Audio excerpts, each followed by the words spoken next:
This is a blue and gold macaw family named the Parrots for Peace. They have spoken on behalf of Mother Earth at the United Nations, many peace events, and many charitable organizations to spread the word that we're all on one beautiful Mother Earth together, and we are all connected. So their prayer is, may there be peace with Mother Earth among all people, animals, and nature. So be it. May it be so. Ms. Merlin, Mr. Baby, the first child is Peacenik, second one is Ara, third one is Hope. Thank you so much. Thank you, Gloria. Keep calm and leave on. Alright. This is another one. This is a new one called The Summer of Yin and Yang. About this summer, you know.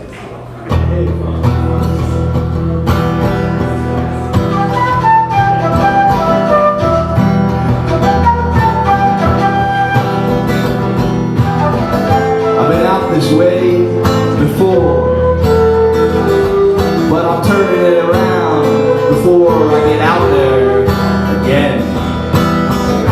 It's too much free time, the answer for you, my friend. But I'd rather be bored sometimes than fighting to survive. To fall in love with the struggle, or do you really just love danger? Hide your head in the manger. We came out at the other end of the river and spoke to me earlier today. The female professor took care of her chickens. The humans and all the animals. To preserve a dying species of true men in the world.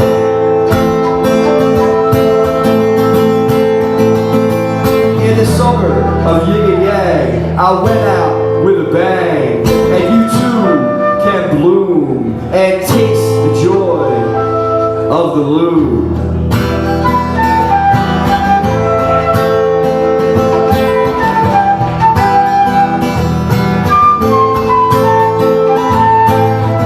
Stop gentrifying my hometown and pumping the streets with dope. We got firemen and nurses too, and bugs who will bug you. Apple Rock Drive you at the drive-in theater. Shakti yoga in the fields of information relay. Screw in your license plate. You ain't even on my plate today. In the summer of yin and yang, I went out with a bang, and you too can bloom and taste the joy of the loom.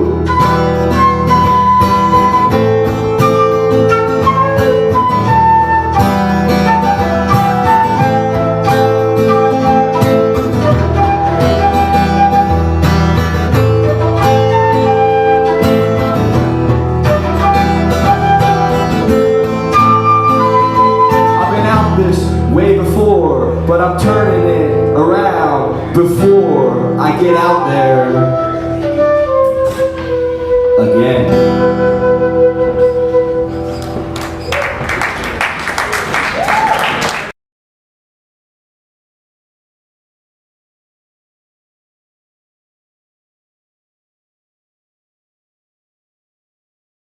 Rolling. Oh, on a golden afternoon, full leisurely we glide, while little hands make vain pretense, our wanderings to guide.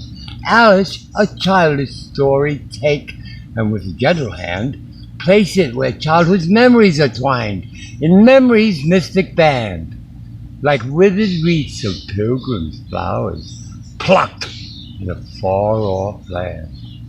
That's the poem that Lewis Carroll wrote for the introduction to Hi Alice, Alice in Wonderland. You know, I think if there's something that I wanted to say right now, I'll say this. The socioeconomically induced functional identities.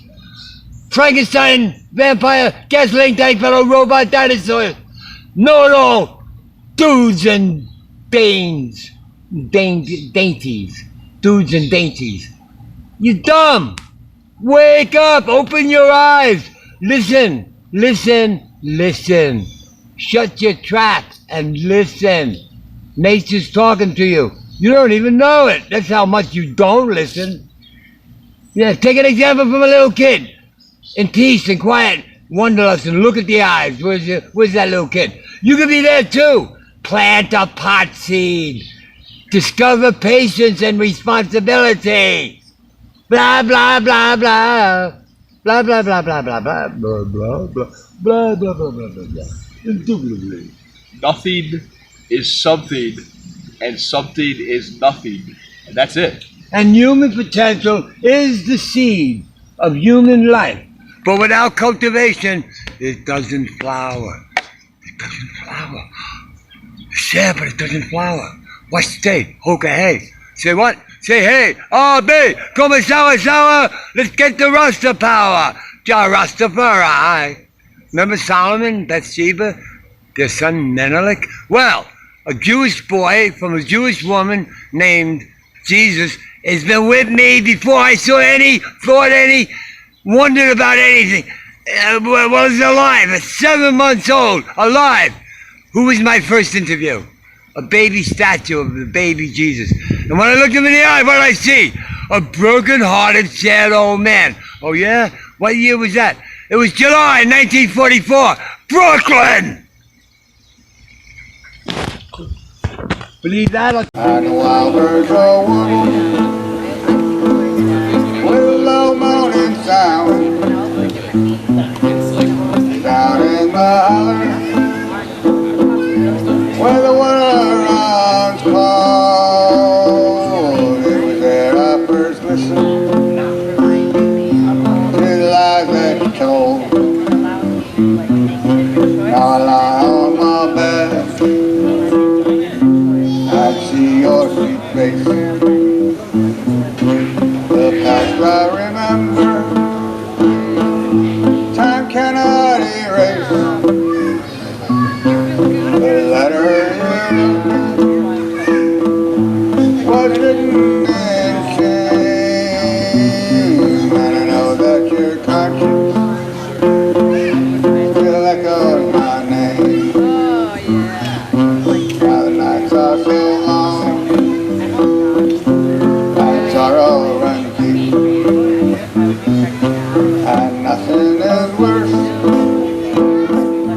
than a night without sleep. I walk out alone and look at the sky, too empty to sleep, too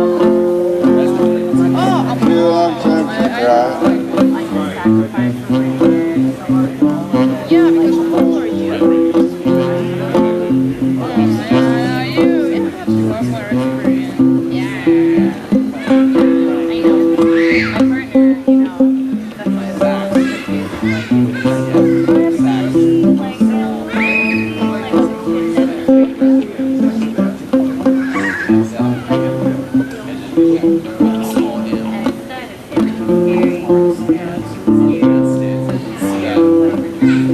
Ladies was blackbird, her ladies was thrushes.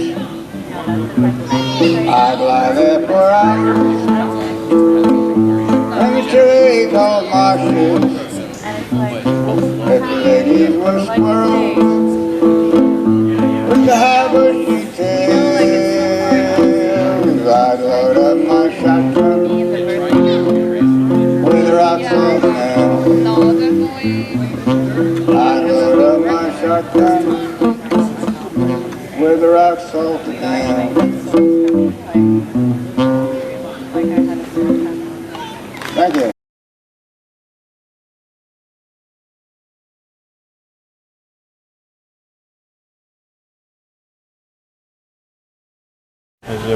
Well, we were just talking about Woodstock tradesmen, of how like you go into someone's house and every floor is at a different level and it's all on the same floor. I saw that up on the mountain. Windows that are in crooked and not repaired, not put in correctly. They just put it into the crooked hole.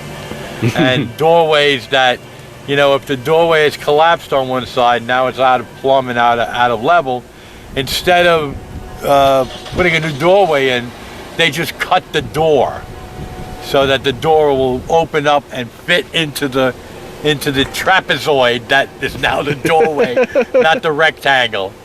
If you know what a trapezoid is, it's a rectangle with where the two long sides are of different lengths. That's this place, you know. That's Woodstock. It's the place of good enough. That's what it is, the place of good enough. That's good enough.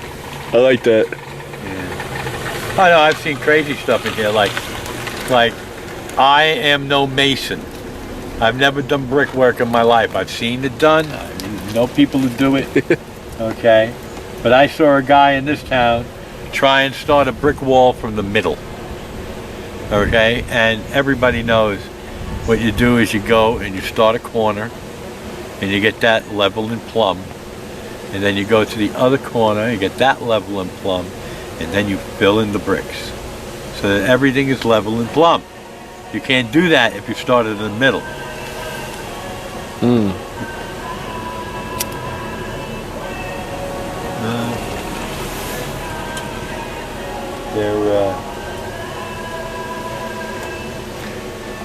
They only have so many of those mixed CDs that they play over here all the time. Yeah. Some of them are better than others.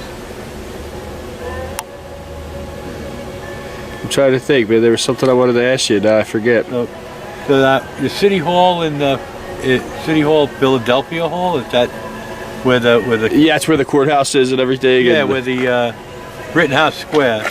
Rittenhouse Square is like in the it's like around like 23rd Street, I think. I'm reading a book by Howard Zinn called The History of the United States, 1492 to the present.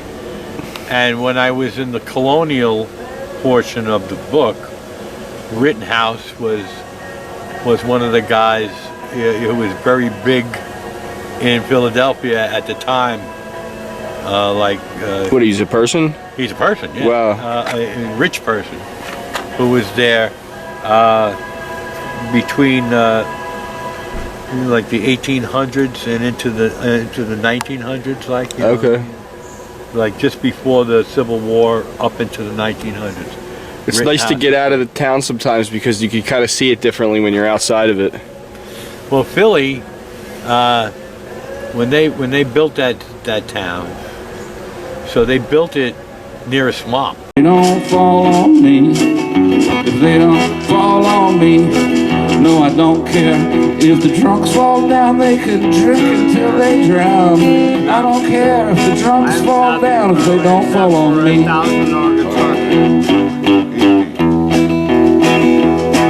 And I don't care if she cries all night, if she don't cry for me. If she don't cry for me, if she don't cry for me, no, I don't care. If she cries all night, she can wail until the morning light. No, I don't care if she cries all night, if she don't cry for me. And I don't care if the sun don't shine, if it don't shine on me. If it don't shine on me, if it don't shine on me. Go, Willie! I don't care if the sun don't shine, if she can might as well go blind. I don't care if the sun don't shine, if it don't shine on me. Here comes Mr. Todd from Maine.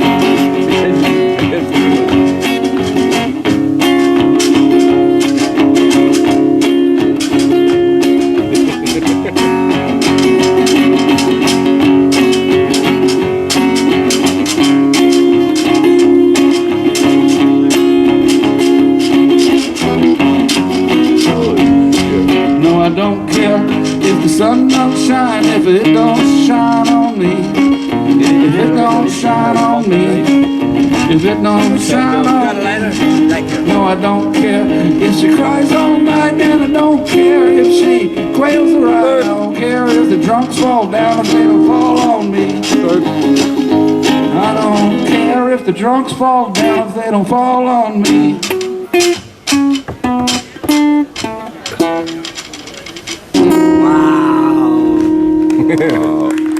Wow.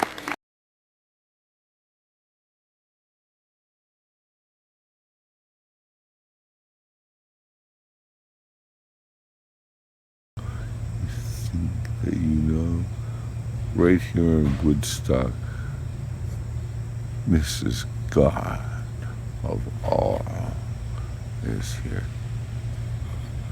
God's wife. And do you know who decides what happens every single time? On 37, 39 levels, whatever it is, I lost count somewhere, is what Mrs. God says.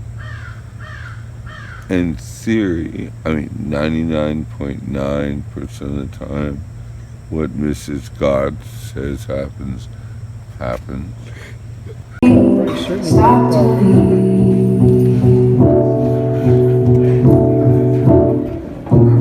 Can you see the meteors glistening, shimmering on all of us and everything, and it's so heavenly? Can you see the lingering, tingling, whispering air that casts upon us only when we're truly listening? You and I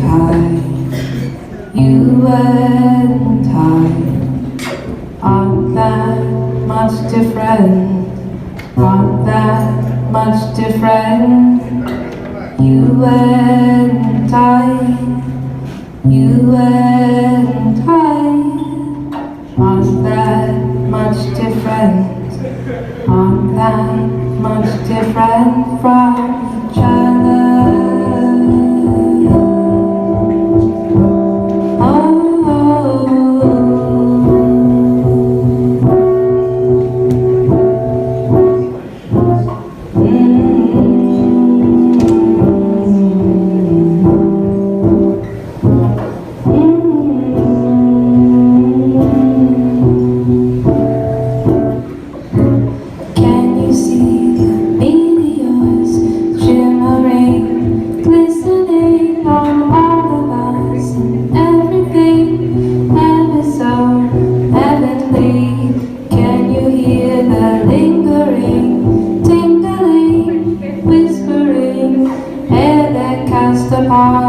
aren't that much different, aren't that much different from each other.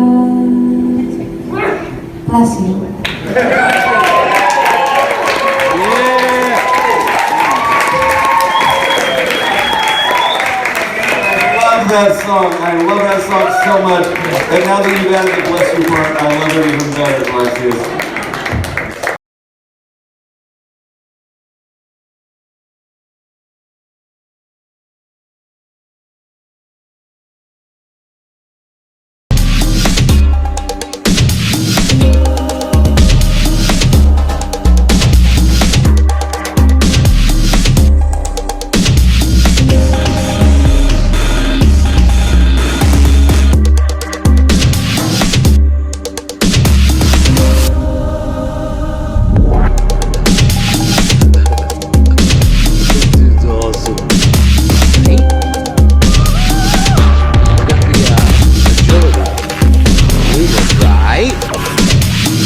Forth with precision, right? It shall destroy you, right?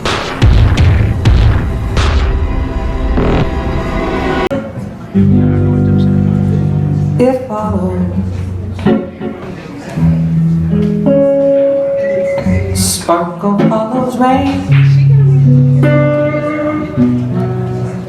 Hobos follow trains, and little men blow nine pins in the hollows. It follows.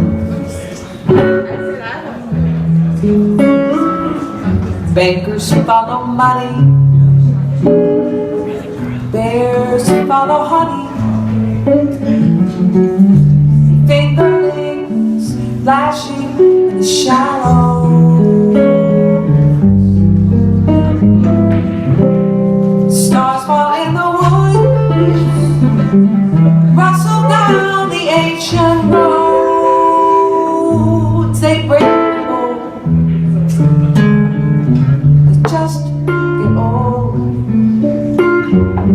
drop on pretenses.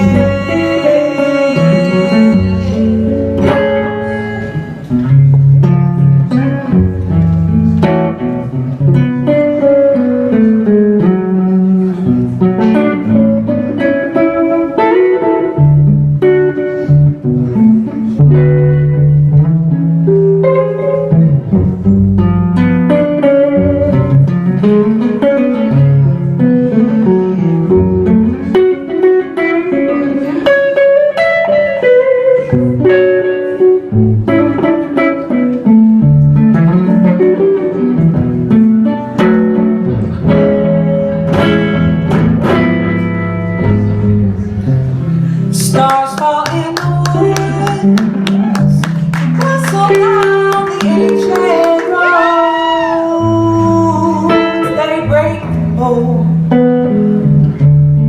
they just get old, and drop all pretenses, it follows. Spirits follow home, cavaliers follow debutantes, the courts martial to the gallows, it follows. The restless follow music, the rest of us follow boozing, dusty feather trails when the moon glows.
Hey, what's up, dancing lady Laura? How are you today? Great.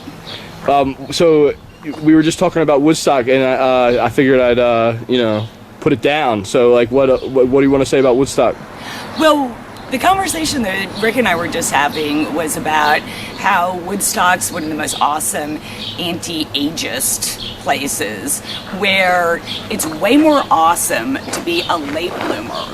Okay, lots of 20-somethings come up with some cool creative thing, but you know, if you're 50, 60, 70, 80, and you all of a sudden blow out with some cool creative thing that's original, that's all yours, it actually does come with age. You know, it has a different kind of perspective. The people around here are like, wee-hoo! So there's no such thing as like, oh, you know, you're blah age, and you know, you think you're gonna be a dancer at age 57. No, instead it's the exact opposite. You know, my gray hair is way to my advantage. You know, would that be true other places? You know, no, I'm not gonna go to Brooklyn and compete with all the students from Alvin Ailey and Juilliard and all that kind of thing. But yeah, Scott Mitchell, yesterday at Colony. He was like, wow, this is Dancing Lady Laura. She's the best dancer in this town. So that's not necessarily every town. You're staking your claim in the dancing game. Yeah, the dancing gig. And what a great article for AARP. But yes, in my previous life, I wasn't just an upstanding middle-class professional person. I worked on the business side of media companies. So the other people are the creative people, but I'm the one who has to get their vision and get it into the real world, no matter what that means. And so I used to say, my day job is making other people's dreams come true. What I'm doing here in Woodstock, yes, I was born in 1963, and this has just developed over the last 2 or 3 years. It started in Richmond, Virginia, and it's continuing on here, is coming out as Dancing Lady Laura. It doesn't matter if I can't do high kicks. That's not what it's about. You know, what it's about is uplifting other people through my dance. I don't even know what I'm doing when I'm dancing, but as long as other people are uplifted, happy, getting other people to dance. But it's you do it pretty good, it's pure creative. You make people feel like they want to dance, you know? Yes, it's never my intention to intimidate other people with my dancing. Yeah. That can be a thing with any creative person where they're just like, oh, I'm intimidating you with my technical. You got the uplifting mint going. Got the uplifting bit going, where even if you're not dancing, I want you to feel happy, uplifted, spiritually uplifted. It's good. It's a spiritual program, and this is Woodstock. Yeah. It's a good Everyone thing. from somewhere else who comes here is on a spiritual quest. So, you know, however it comes out, but yes, I don't. You say everybody's different. I couldn't take somebody else's choreography. I don't even choreograph what I do myself. But yeah, this is a unique opportunity for me here now at this stage in my life where I'm making my own dream come true. And it's not a dream I came up with on my own. It's something I started doing. I could see others were uplifted by it and happy about it. Other people started calling me Dancing Lady. And so it's my give back. That's the way I can give back. It's good. While also it's uplifting on a physical, emotional, on all planes. So yeah, you definitely helped me out with some stuff, I'll tell you that. Yeah. So only positive live music. Yeah. So question for you, like I know we were talking earlier too about just like the whole Agent of Chaos thing and the vortex of it all. Like, do you want to tell anybody out there like any kind of a piece of advice to stay away from that kind of shit or what? Yes. All right. So this is the way it goes. Some people call it good versus evil, but a less charged way of thinking about it is you're either on the side of positivity and creativity, and it's very difficult to bring anything creative and make it real. Okay, that can be sabotaged at any moment. Okay, it takes energy, it takes a lot of energy. Then there's the other side, the side of chaos, is the side of chaos and destruction. So agents of chaos out of, first of all, jealousy, because they're wastrels, they never do anything themselves. They never accomplish things in the world. They talk about it.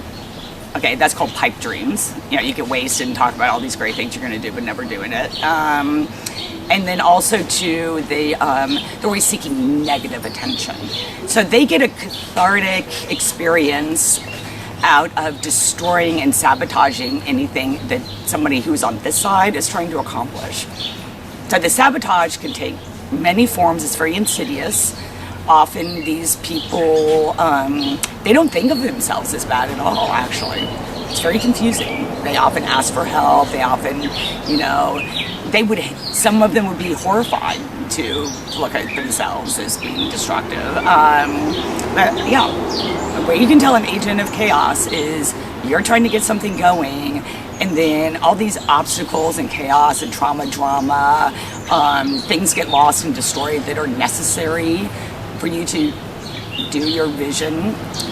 Yes, Jeffrey, did he take Joe's guitar and explode it with fireworks so Joe is incapable of making music? He might have. Wow. You know, that is something that these agents of chaos will do. They'll prevent you from achieving your goals.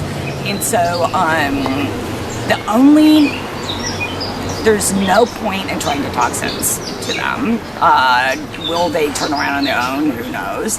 So it's avoidance is the only policy. Avoidance, wide berth. Yeah. You have to just, whoa. And there is a small core group of, chaotic people in Woodstock. We got a live one over there. Yeah. But the ones who are here, it's very poignant. The town sort of supports them and allows them to be here because if they were not so chaotic, there never was. They all could have been something, or there has been. Okay, so the town doesn't tolerate just crackheads from Kingston or anything like that. You know, even Jeffrey actually can play the guitar. You see what I mean? They could have been something, and I think that's why the town sort of takes pity on them and lets them stay. But there's really only a dozen hardcore ones of them. You just avoid them. Gotcha. It's very necessary, yeah. Well, what do you got to say about the nature up here? I'm looking at this pond over here, and it's just crazy. Well, it's awesome. You know, I wrote a song, Look at the Chipmunk, so the town is completely overrun with chipmunks, much to my delight.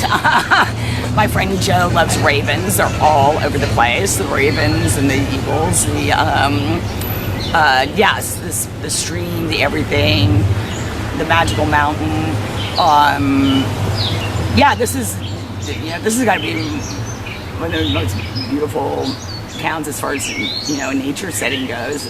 Yeah, I don't think it gets any better. Set up a beer garden, and what is behind it? A beautiful, spectacular, historic cemetery. Oh, I think yeah. Levon Hellman's in there. Yeah, he is. Set against the mountain. Yeah, you can't do a beer garden like that everywhere. No, it's true. I mean, it's just like... Yeah, Levon's in there, Rick Danko's in there. Yeah. Levon's right over by where they chill. It's like that spot, you know what I mean? Yeah. Like literally like 2 feet from where they are. Right, that's kind of part of the... Kind of ironic. The magic... the magic of this town. Yeah. So, but there's a big influx of, there are people, from Brooklyn, a lot of people from Brooklyn coming in. So there's controversy about gentrification. Yeah, did Brooklyn get real hit by that? Because I know my town did. Yeah, and I assume even more people from Brooklyn would come, and I relate to that because I used to live in Park Slope, Brooklyn. Yeah. Well, and when I lived in Brooklyn, I always was just like, oh, maybe I'll move to Woodstock. So it's not like they're coming up with this idea, and they will always have this idea. The arty people in Brooklyn, they never went to the Hamptons. They've always just come upstate. So Gotcha. There's a mass migration from Brooklyn here. I've sensed that, and I always wondered what that was. That's crazy. Yeah. So question, what were you just saying right before? Gentrification. That's happening all over the country right now. Yeah, gentrification is happening all over the country, and it's so and it's really weird too because it's part of the squeezing out of the middle. Yeah. Squeezing out of the like the middle class because you think, look at the economy. Where are these people who have this money to do all this? I guess they all just come here. So see, this is what I don't understand yet, and I'm still trying to. Local people they hate Airbnb. A friend of mine has a property she's renovating, and she's like, I'm not going to do Airbnb because I was just like, there's no place for local people.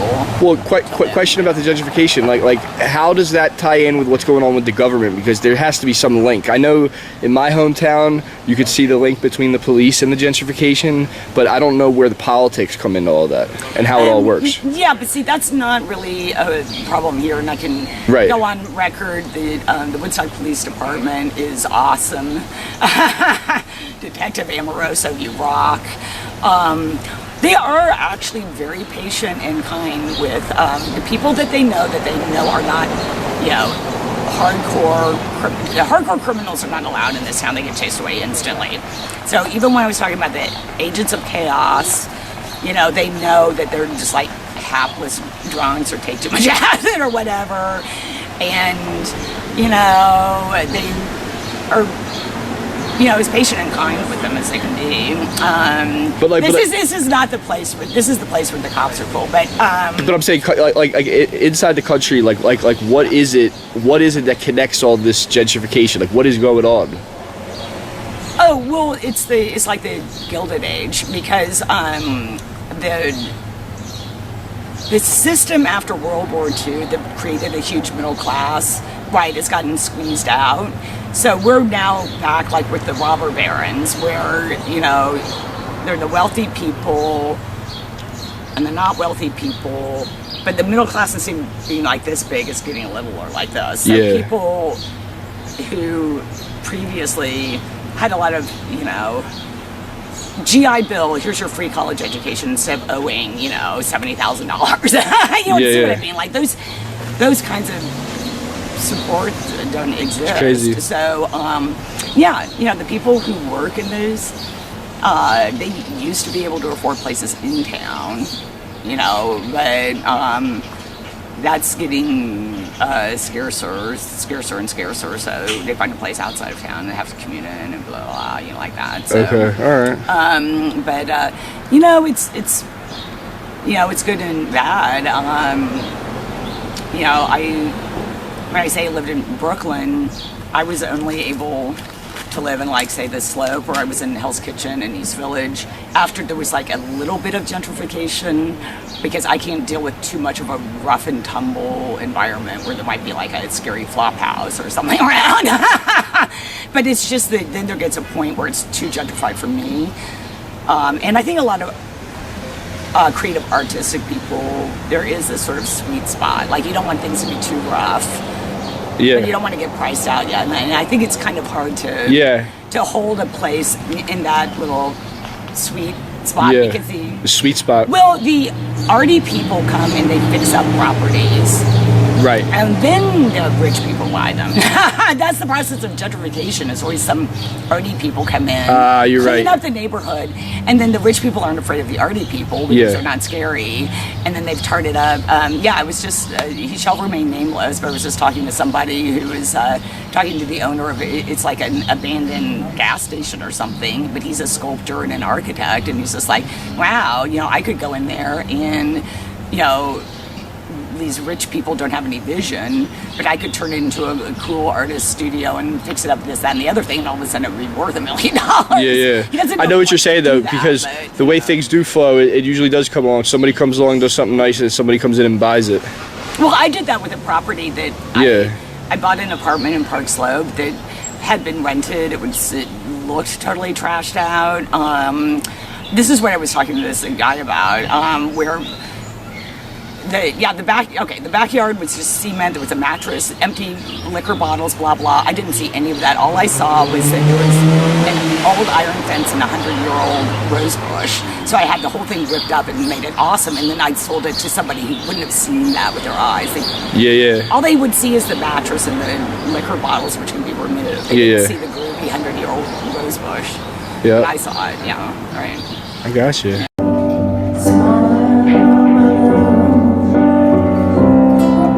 Sure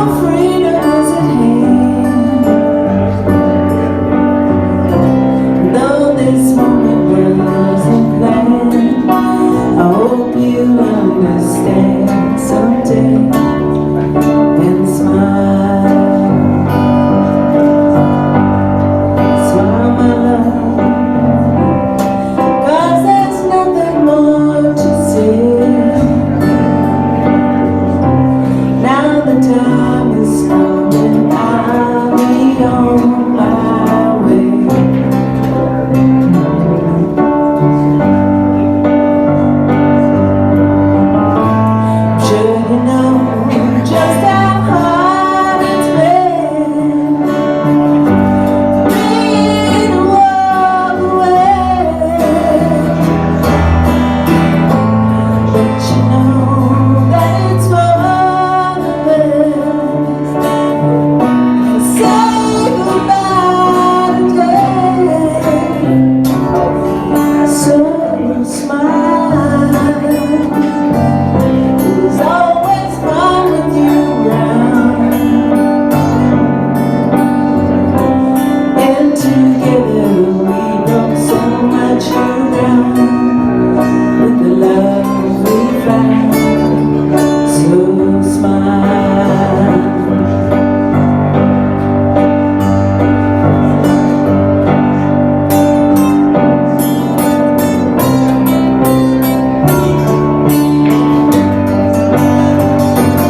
Kelly Hickman, yeah. All right.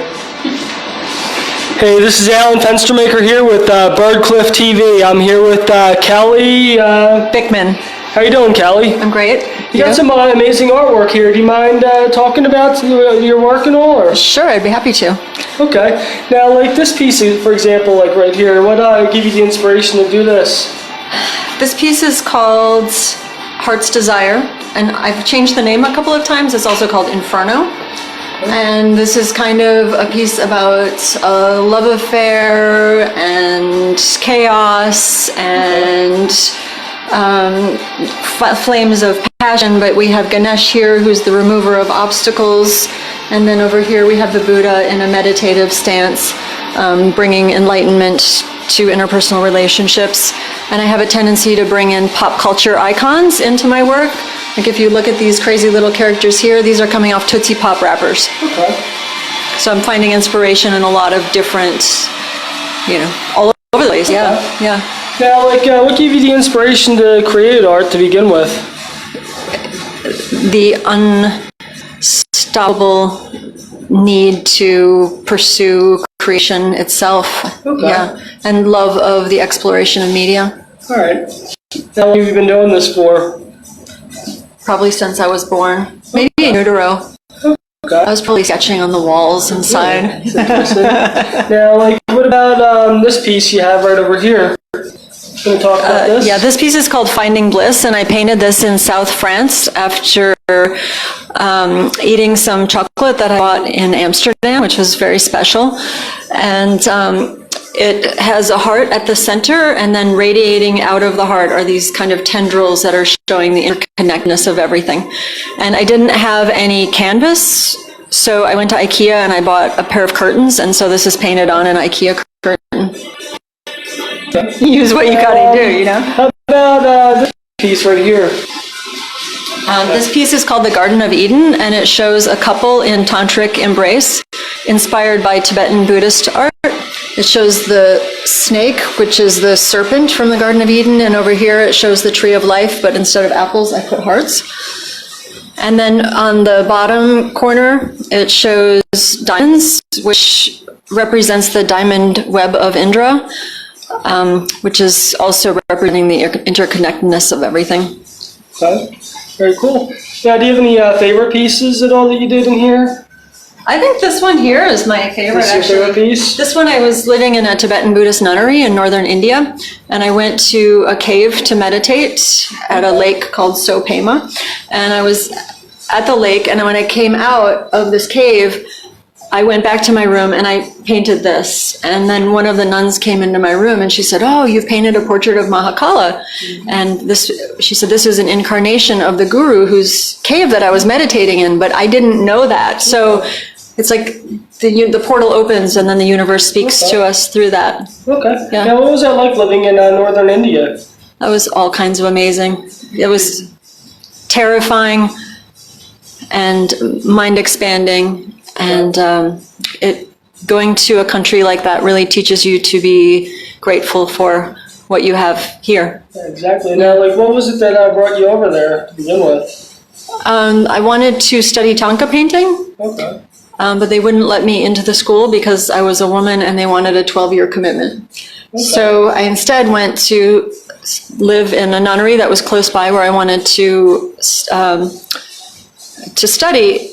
And then I realized that I didn't really want to learn Thangka painting. I'm a contemporary pop artist, so I wanted to explore all of the rich visuals that were around me, and that's what I did. I just started taking buses and cars all over to study the temples and the temple art, and that was awesome. Any particular temple that you that stuck out to you that you want to talk about up there? What was your experiences? Dolma Ling has a really beautiful temple that's in northern India. Okay. Yeah. All right. Yeah. And do you have anything else you'd like to share about or plug or anything? Or this show is up until the 30th of July, and if anybody wants to come by, come on over and see the art. Also, on Friday, a week from today, I'm launching my shoe campaign on Indiegogo. Come over here. Let me show you.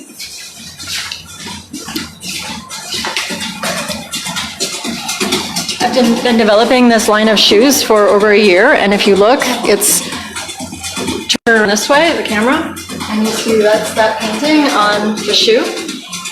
And these are vegan. Most shoes use glue that contains cartilage from animals' bones and connective tissue, and I'm using vegan glue, which I'm really excited about. I have a removable padded sole, and I have 10 designs that I'm launching a week from today. I'm super excited. Okay. Well, thanks for doing the interview. Oh my God, thank you so much for having me. Thank you. That was my commercial. Thank you.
He didn't do that alone. He had the divine helping him. Walter O'Malley, who owned the Dodgers, he had the divine helping him. Genghis Khan, who had 3 horses for every soldier. So, John, be true to yourself while you're seeking yourself? No, while you're seeking heaven. Okay. Yeah. St. Paul was the bad guy until Jesus said hi. Then he became the best Jesus freak. Operator, give me Jesus on the line. Diddy diddy dom diddy do. The boy from New York City in a mohair suit keeps his pockets full of Southern root. I'm here to tell you, say what? Say hey. He's oh so cute in his mohair suit. Is that a game? Huh? Is that a game of, is that a literary license?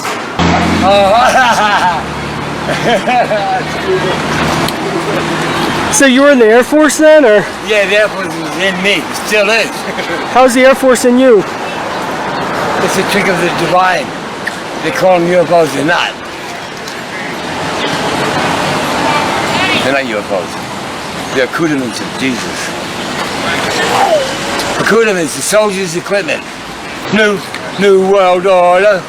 A beam of light will fill your head, and there will be nothing you haven't said, because everything's been said a gazillion times. Such a lonely collie man, doing what he can.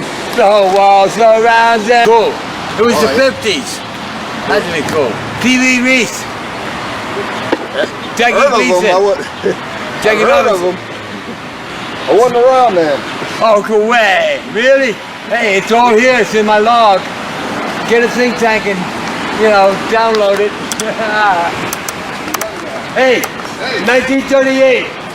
They had a movie, and in the movie, they were bushwhacking to chase the lion out of the woods, and this is what they said. Oh, babe, come and sour. I was bushwhacking in 1950 at 7 years old. When I crossed the tracks into North Amityville, that's what I heard in the woods. Oh, babe, come and sour. Hooah! All right. Move like a butterfly, sting like a bee. Whatever.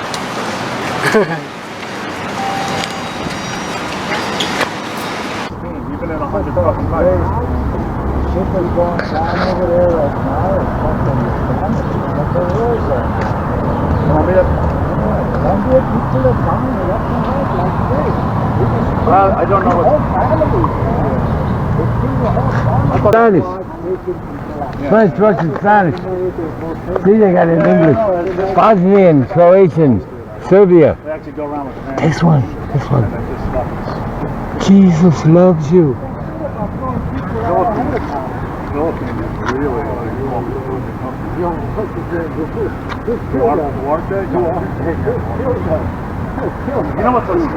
Nika! Nika, napano. Da da da da da da da da da da da da da da da. Hey, look at that! Whoa! Look for the silver lining. And he said, "Oh, stinky! Oh, stinky!" Yep. Got it on the set. Start being like that again when this shit all went down a couple of months ago. Well, again, this is a very unique. Why San Diego? I jogged. Oh my God. It's like this in San Diego. Balboa Park, Mission Hill. Yeah, San Diego's good. The Navy. And good food too. The hotels, the kids in the white Navy clothes, and their charismatic energy. Good vibrations. Gotta have good vibrations. American Bandstand, Peppermint Twist, Chubby Checker. Om Shanti, Hallelujah. Shalom Aloha. What brought you 2 by 2. Shalom Aloha. What are you talking about? Sand and water.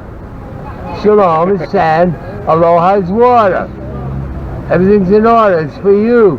Beautiful, beautiful, beautiful person of purpose. What brought you out to San Diego? What? What brought you out to San Diego? A special discount on a summer package for Greyhound. For $98 I go round trip to the West Coast and back.